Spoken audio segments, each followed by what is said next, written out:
लगेगी। 5 बजे चुनाव आयोग ने चुनावों केंद्र सरकार के कहे के मुताबिक चुनाव टालने का ऐलान कर दिया। शायद भारत के इतिहास में पिछले 75 साल में आजादी के बाद से पहली बार ऐसा हुआ होगा कि केंद्र सरकार ने सीधे किसी राज्य के चुनाव आयोग को चिट्ठी लिख के चुनाव टालने के लिए कहा है।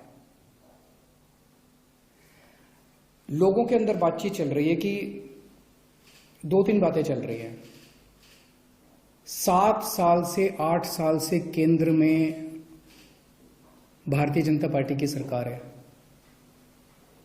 8 साल अगर इनको तीनों एमसीडीज को एक साथ करना था, इकट्ठा करना था, 8 साल में इन्होंने क्यों नहीं किया?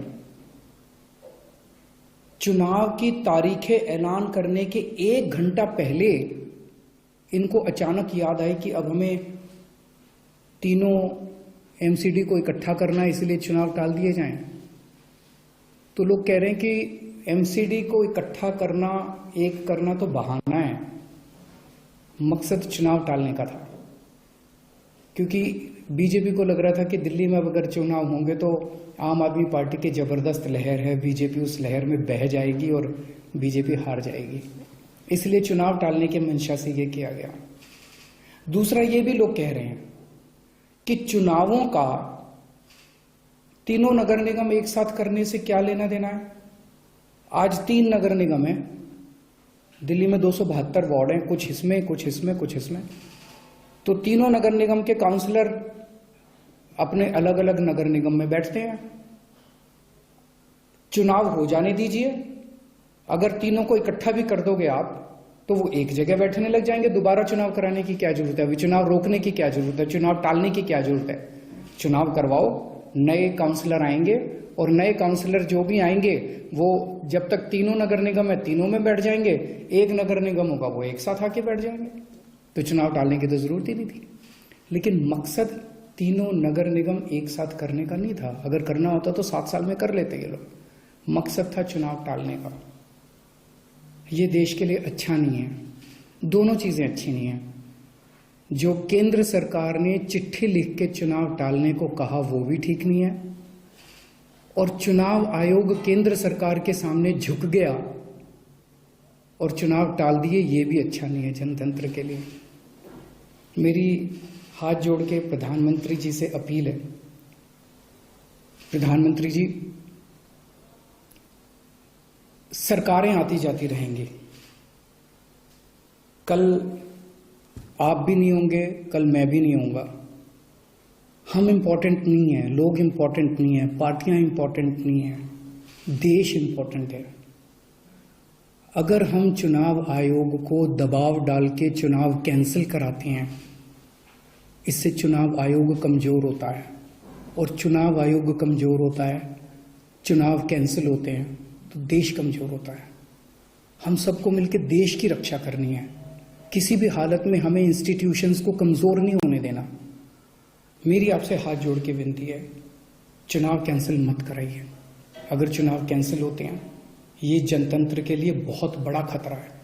आज ये कहा जा रहा है कि हम तीनों एमसीडी एक करना चाहते हैं, इसीलिए चुनाव टाल दीजिए। कल को मान लो लोकसभा का चुनाव है, उसके पहले अगर कहा जाएगा कि ये पार्लियामेंट्री सिस्टम अच्छा नहीं है, हम प्रेसिडेंशियल सिस्टम लाना चाहते हैं, संविधान में बदलाव करना चाहते हैं, इसलिए चुनाव टाल दीजिए, तो क्या चुनाव टाले जाएंगे? मान लो कल को कोई स्टेट असेंबली का चुनाव है, ये कहा जाएगा कि हम 2 राज्यों को इकट्ठा करना चाहते हैं, इसीलिए चुनाव टाल दीजिए, तो क्या चुनाव टाल दिए जाएंगे? क्या जनतंत्र के अंदर चुनाव ऐसे टाले जा सकते हैं? ये बहुत बड़ा प्रश्न है। मैं प्रधानमंत्री जी से यही निवेदन करना चाहूंगा, कल केजरीवाल भी नहीं रहेगा, कल मोदी जी भी नहीं रहेंगे, ये देश रहेगा। इस देश को अपने को कमजोर नहीं करना। मुझे नहीं पता कि राज्य के हमारे जो स्टेट इलेक्शन कमिश्नर हैं उन पे ऐसा क्या प्रेशर डाला गया, उनको क्या धमकी दी गई, इनकम टैक्स की, ईडी की, सीबीआई की कोई धमकी दी गई, या वो अभी अप्रैल में रिटायर हो रहे हैं तो उनको पोस्ट रिटायरमेंट कोई लालच दिया गया, मुझे नहीं पता क्या दिया गया, लेकिन वो तुरंत 1 घंटे के अंदर चुनाव टालने को तैयार हो गए। ऐसे संस्थाएं कैसे चलेंगी? और मैं हमारे स्टेट इलेक्शन कमिश्नर से भी कहना चाहूंगा कि सर, अगर आप ऐसे चुनाव टाल देंगे, ये तो जनतंत्र ही नहीं बचेगा। हम लोगों ने आजादी किस लिए पाई थी? इस देश ने आजादी किस लिए पाई थी? जनता का राज है, जनतंत्र है इस देश के अंदर। आप ऐसे चुनाव टाल देंगे तो जनतंत्र ही नहीं बचेगा। मुझे नहीं पता आपके ऊपर क्या प्रेशर डाला जा रहा है, मुझे नहीं पता आपको क्या धमकी दी जा रही है या क्या लालच दिया जा रहा है, लेकिन सर जो भी आपको धमकी दी जा रही है, जो भी आपको लालच दिया जा रहा है, बाहर आके बता दीजिए देश को, सारी जनता को बता दीजिए। देश आपके साथ खड़ा होगा, पूरा देश आपका साथ देगा। पर झुकिए मत सर, किसी के सामने मत झुकिए। देश की बात है, जनतंत्र की बात है। नमस्कार।